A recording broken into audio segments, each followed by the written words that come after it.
morning. You did that deliberately because you wanted me to greet you again. Sanibona. Ngiyabona-ke nivuke phela manje nilele kushuthi into engizokhuluma ngayo iyona nje fanele niyilalele. Now none of you probably heard what I said, so I'll repeat it in English. It's important that you are alert because what I'm going to just say speaks to the point around, for a better word, lack of a better word, alertness. I'm going to say a lot of things that are going to sound very clever. So here are the things that I'm going to talk about. The strategic approaches to elevate South Africa as an indispensable component within the international investment portfolio, strategies for strengthening South African markets to withstand global economic shifts, ensuring long-term sustainability and investor confidence, roadmap to strengthening market stability, including policy reforms, regulatory advances, and to ensure resilience. That sounds extremely complicated. So normally when I speak to myself.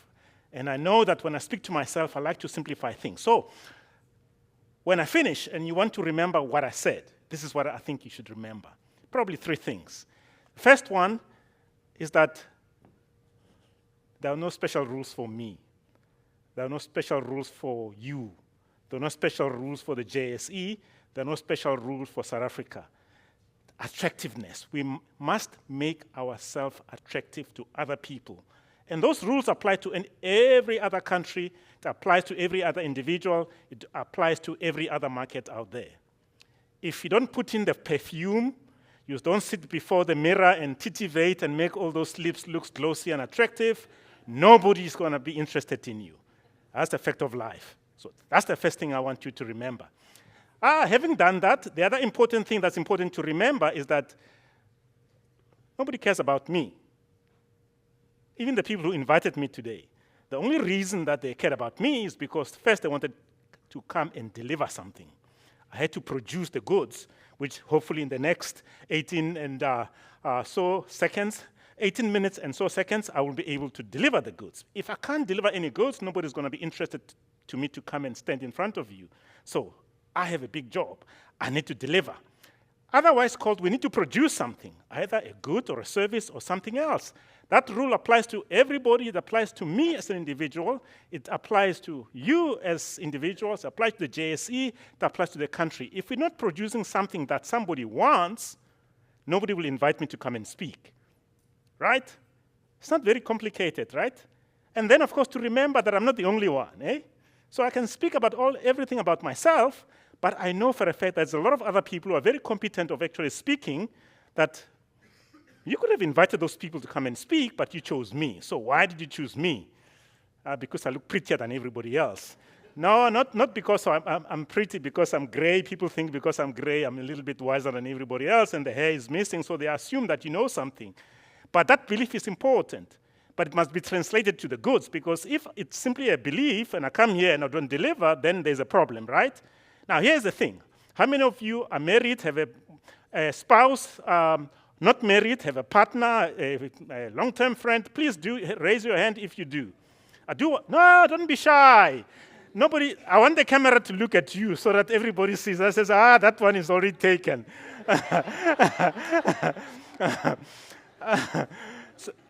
Now, here's the thing. I always wonder what it is that made my wife choose me. Because there were other people out there that she could have chosen, but she chose me. That's history. The truth is she's already chosen me. But after she has chosen me, it becomes very important that she keeps me, and she's kept me for a while. So it's not only about being attractive to somebody, it's understanding that you are competing, and you have to keep on competing, because the fact that she chose me first time around, she had no reason to stay with me all those many years that we stayed together. So the other important thing to remember, it is about competition. The reason why you're here is because you are competing with somebody else. You want to put it in your CV. I attended the JSE Trade Conference in 2025. So you stand up amongst the competition, right? That's why you are here. That's why I'm here speaking. It is about actually being able to demonstrate that you can offer something that's better. Whether you're Abel Sithole, you or you are the JSE, if you can't offer something better, then tough. Nobody's going to be interested in you.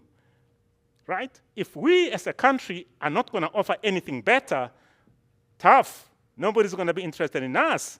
Oh yeah, the euphoria, it's all good. Remember, you're walking down the street, the perfume is very attractive, you turn, you look, you remember, oh, wife, and then you continue walking ahead. Now, those are the rules of engagement in terms of how we do the things that we do. It is important. So after I finish speaking, those are the three things you need to remember. We need to make ourselves attractive, we need to produce something, and we are competing like you won't believe. Those doesn't change for anybody, anywhere, anytime. And as a country, sometimes we forget we are competing. Okay, so where do we start? Where are the areas of competition that's very, very important? It's politics. I think we spoke about the government of national unity and how we have actually been successful in navigating that. Very good for us, because for the first time, we've been able to demonstrate a transition from a one-party historical liberation movement to a multi-party environment. It could be small, but it's fundamental because it shows that we actually can manage that transition. It's not perfect, it's not going to be easy. No coalition in the world is actually perfect. A lot of countries in Europe and elsewhere have been in this coalition stuff. It's not easy for anybody else. But the fact that we have navigated that change, that 40% bump in our markets, it's not a small thing. It's very, very important because it speaks to a robust political environment. It's not going to be perfect, but we've navigated it, which means from now on, we will be able to deal with an environment where there's no dominant party, and we'll live. It's going to be painful, but we'll survive it. Okay, so that's the important thing about the politics. But there's something else which I think some of you might already be talking about, or not talking about. I hope you are talking about it. We tend to point fingers and say the reason why is because of these people in another country who are saying these things about us. The whole issue around property rights, very, very germane into the political space and conversation. Why? It's not only about land. Well, if it is, that's okay. But it's about nobody's going to come and invest in you if they have no sense that they're going to be able to get their money back. That's by fiat, their stuff is going to disappear. Now, I'm not taking any position one way or the other, but if you're not engaging with that conversation and actually understanding the implications of what it means for us who are investing and other investors who may be interested in investing in South Africa and investing in our markets, if you're not engaged in that conversation, well, I think then you don't understand the job that I have to do, which is that actually making sure that I can actually say to the people who are looking for me to do the job that I do as a fiduciary managing their assets, that in 40 years' time when they want to access that money, it's going to be available for one of my clients, one of my biggest clients. The same thing applies to you. The people who are investing monies with you need to be sure and believe that when the time comes, nobody's going to be kind of challenging them around the ownership of the property that actually belongs to them. That's also quite important in terms of confidence, because again, we need to give them a sense that not tomorrow, the day after tomorrow, but in 40 years' time, the promises that we make today are the promises that we'll be able to meet, that nothing is going to actually in any way, use simple English, not abrogate, but take away that kind of right that they have to the property they've accumulated. So the issues around the politics, the policy framework, very, very important. Then, of course, to acknowledge that it's important that, of course, my wife married me. Your partner is your partner because of you. But my wife also married into my family, right? So the region, the environment in which the region she had to find herself, or me, I had to find myself in my in-laws. You know, we say in the black community, you need to check that whoever you marry are not the people who ride brooms in the middle of the night. Now, the reason why the reason you have to do that is because once you're married, you have to ride the brooms with them at night too.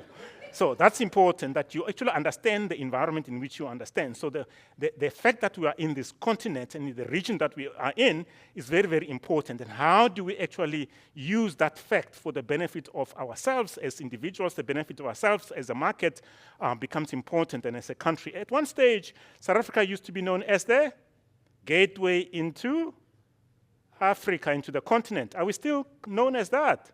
I don't know. I wish we are, but I doubt that we are. But if you were as young as I am, you will remember that when you were scrolling like I was scrolling at the time, this was a big thing. South Africa was the place to be because it actually led to you had to access other markets within the continent. I don't think that statement still stands true. Now, if that is not true, it means that, you know, in the competitive space, is similar to my wife, after having married me, discovering, I hope she would have discovered it before, that I snore at night, and very badly, and she can't sleep now, eh? This is terrible. So that's the important about actually understanding the regional environment where you actually are operating. And then saying, in the last kind of important thing, what it is that makes me better than anybody. What can I do better than everybody else? And of course, traditionally as a country, we used to be the best mining country, probably still have some of the best mining intellectual capital in the country. I'm not sure we're using it properly, but how do we actually go back to that mining tradition and try to make it actually make us stand forward or stand ahead of everybody else as a potential destination of our investment? And then there are other things that we do very well. Agriculture, actually right now we actually export more agricultural products than we do the mining stuff. I mean, we export more citrus and maybe to our neighboring countries more maize and other stuff like that than in any other person. How are we honing and perfecting that to make sure it delivers so that investment can come into South Africa and actually assist us to deal with all the challenges that we like to point out to as the challenges that we have to deal with? To do that, of course, the legislative environment must be there, it must be stable. Of course, if you're a young country like us, a young democracy, stability can be very difficult because you're still trying to find your feet. You're still trying to make sure that you deal with the past and you deal with the present and make sure that you create a robust future. And those trade-offs between those things can be very, very difficult. And then the whole questions around land and property rights, it's an example of that it's something that we still need to find our way to understand that there are issues we have to address, historical issues we have to address that affect the present, and more important, that they actually are going to inform the future. But also in doing that, it can't actually put us at risk, because if we don't do it right, it actually can end up putting us in a worse situation where we actually don't have people want to come to the country to invest because they're afraid whether they're going to get their property back. The ease of doing business. I think Leila spoke about how the JSE is doing certain things to make it more attractive for investors to come to the JSE. The same thing applies to me. How am I, as a manager, as a manager, an easy person to manage the people that I have to manage? How are you, as companies, easy to work with? How are we, as a country, easy to work with other people or for people to come to do business with us? Very, very important in actually making ourselves look attractive. You know, sitting in front of the mirror and putting on the polish and the lipstick, so to speak. And then, of course, ultimately. And again, for a country that has relied heavily on resources, it's very difficult to understand. It's all good to have the resources. It is also about how do you access it and make the best of it. The fact that we could actually, well, not could, still do, have the deepest mine in the world. That technology to be able to mine at about, can you believe this? Close to 5 kilometers below ground. Just take that. 5 kilometers below. You know how far that is? It's almost halfway to Cape Town, eh? Literally.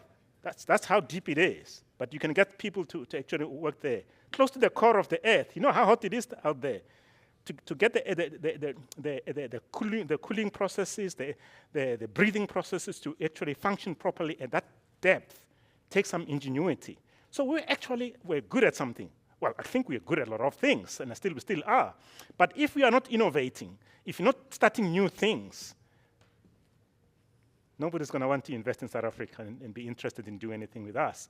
It's not only about those resources, it's about how do you use the brain, and I think this is the focus. How do you use the mental capacity to be able to add value to the stuff that we have, be it stuff you dig from the ground or stuff that you plant on the ground, and of course some of the other stuff that works on it. That's the cows and the sheep and the chickens, in case you were wondering what I'm talking about. Nobody's laughing, so let me move to the next thing. Okay, and then you need to have a market that is stable. Stability is important. Now, for guys like me, we understand the importance of stability, But for guys like you, most of you are younger than me. There's a couple of gray heads. Even the gray heads are younger than me. But for guys like you, you want change. You want things to be exciting all the time, right? You don't want stability. You want excitement. But markets actually love stability. We need to know that when I put this money and I have followed these rules, this is what I should expect the outcome to be. There should be a certain element of, not predictability, the ability to assess and come to an outcome that is reasonable. Well, nobody can predict. That's why I'm avoiding the word predictability. So then the market needs to be stable enough to be able to give an assurance about if I act in a rational manner, I will get rational outcomes. That's very, very important.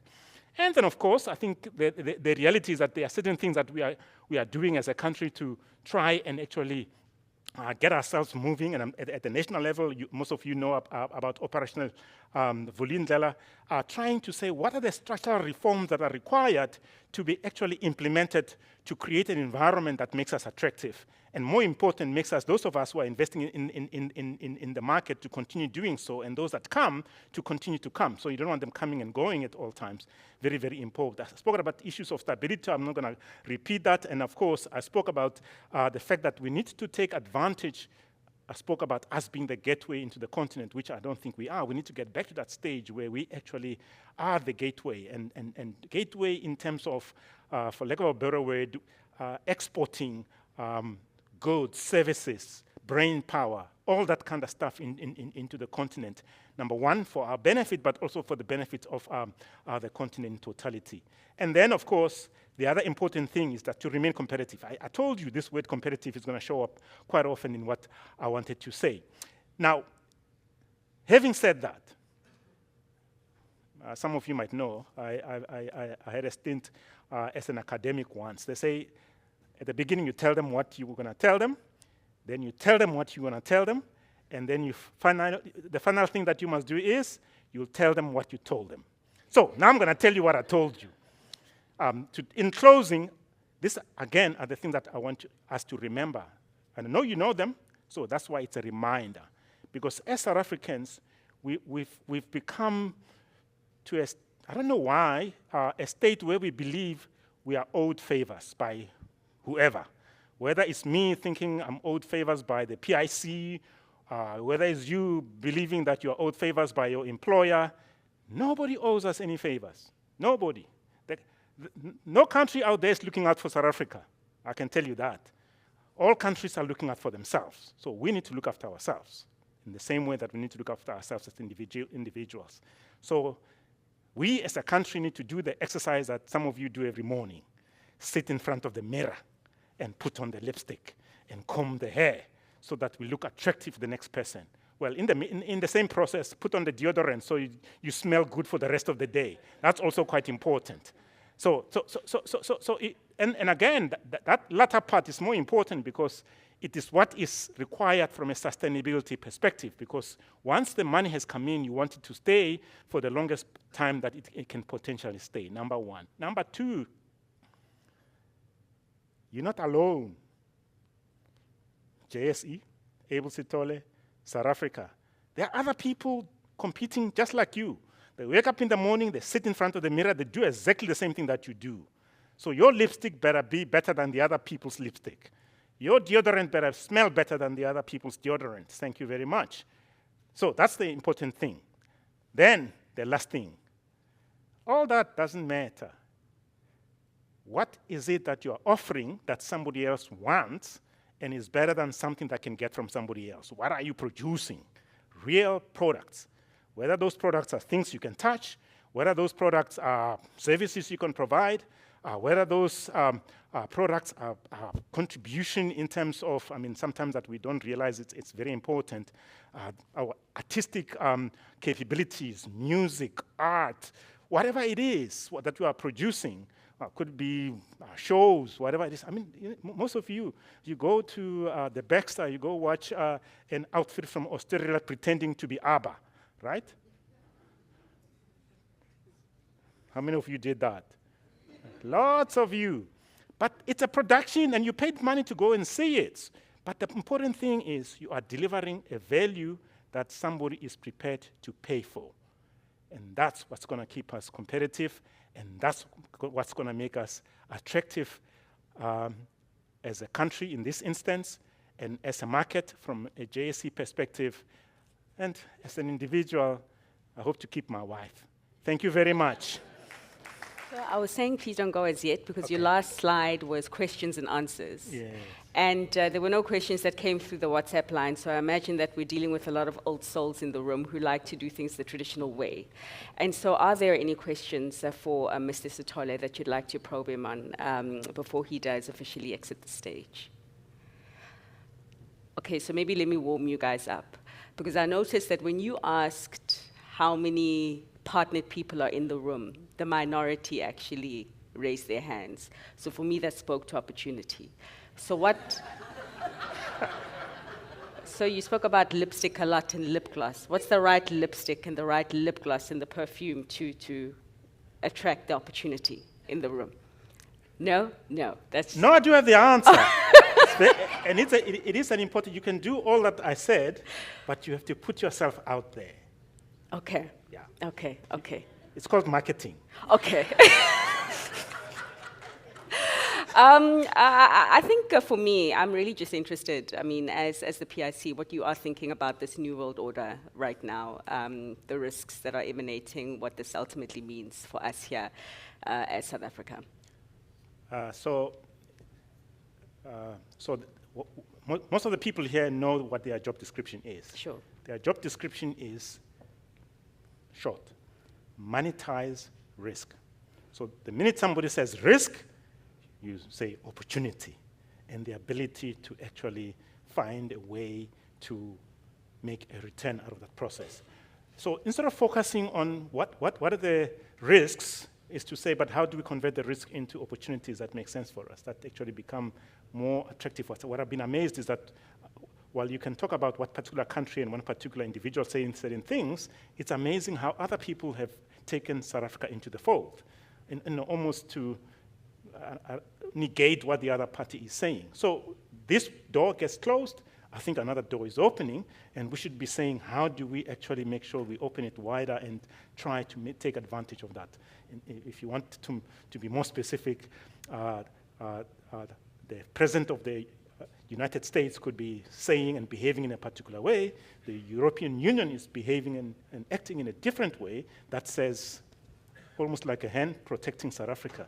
What are we doing to take advantage of that? So instead of focusing on the one, I'd rather focus on the other. Okay. Okay. Any other questions before I continue with one more? You can just merely raise your hand. So maybe just one more from me, and then I'll let you go, sir. So you're talking about, instead of focusing on the doors that are closing, let's maybe look at the ones that can be opened. And during the discussions that the B20 were having, what they were saying is a potential opening door that we need to be looking at right more with sort of this redefine of the global supply chains and the global order right now is looking more regionally. And I saw that you had the AFCFTA and the Africa opportunity up on your stage, sir. As a PIC, how are you looking at that as a potential new open door for the continent, but for South Africa as well? Well, it's a door that we, in our instance, is to open it wider, because Sure. we have already seen investing on the continent as an opportunity that we have already been working towards strengthening, and we probably have to do more in terms of investing in that, on the continent in the first instance and in the region, more importantly. So I think it is something that I think is available to us. However, one needs to look at the other issues. I mean, the political environment and the political risks that come with that also needs to be understood and managed, because it's not a free lunch either. So the fact that there is this opportunity doesn't mean it's going to come walking through the door. And if it comes through the door, it will all be suited. It needs to be dressed, and it needs to be nourished, and it needs to be looked after. So there's a lot of work that needs to be done Sure. to ensure that the investments that we make in the continent, in the region, do give us the return that they can give us. But there are a lot of risks that come with that. Okay. Okay. Sir, I'll let you go now. I see there's no questions. Oh, okay. All right, sir. There's just one here in the front.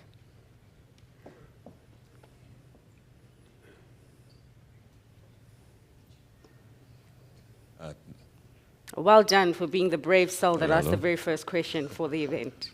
I just had a question for you. I remember the time as well when we were the gateway to Africa. And I saw up there, you had mentioned the Africa Trade Agreement. Your hair doesn't look gray enough for you to remember that time. So my question is, the PIC led the charge into Africa in the beginning. And I think some people followed, and there's sort of now, I can see there's a bit of confusion in that. What do you think we should be doing? In each continent, there's a hegemonic power, you know? And I've always thought South Africa should be that, but I don't feel there's enough done it. I feel like we do a lot of posturing about what's going on over in other continents, but very little in Africa itself. You know, maybe the Rwanda issue would make people think otherwise, but what do you think, you know, if you could speak candidly, what should South Africa be doing on a political and a financial level in the rest of Africa? Well, I wouldn't, I know that in politics we speak about hegemons. I would be afraid if South Africa were to be a hegemon, because I think partly the reason why it stopped being almost the gateway to the continent is because it became hegemonic in a sense that it started to think that it must go to the continent and almost make everybody look like it does or reflect itself in how other countries are. And I don't think that's a strategy that would work anywhere else. I think it's more about, rather than being hegemonic and saying, how do we contribute? I mean, we do have historically some advantages in terms of know-how in key areas that the continent can benefit from, mining being one particular example, agriculture being another. There's a couple of other countries that actually allocated farms to South African farmers to come and go and live in those countries. Now, that's the kind of posture, exporting something that your neighbors want. That, I think, will be the approach that South Africa should take. And exporting, it's not only about minerals and stuff, it's a lot of things. Also, it's competence. I mean, some of you are probably too young to remember that somebody like Brenda Fassie was probably more famous at one time than Benna Boy.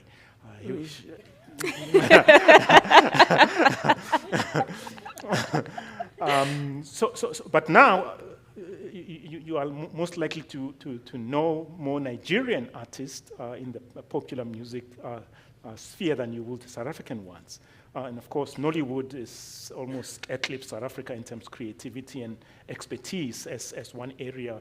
So the fact that we're no longer the country to look up to on the continent, it's not because the other guys have done something wrong, it's just they've actually improved themselves and actually found ways and areas where they've become better than South Africa had been.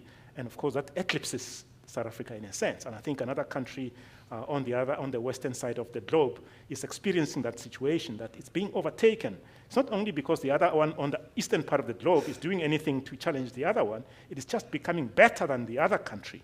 And the other country automatically thinks it's now under attack. No, it's not. It's simply that the other guys are becoming better than. So we, as a country, if South Africa wants to become the gateway to Africa that it was before, we need to make sure we stay on top of our game. That lipstick, my man. No, you don't. No, don't put the lipstick. Make sure that haircut there, and then the six-pack. It looks good. Thank you so much, sir. Thank you very much. Thank you.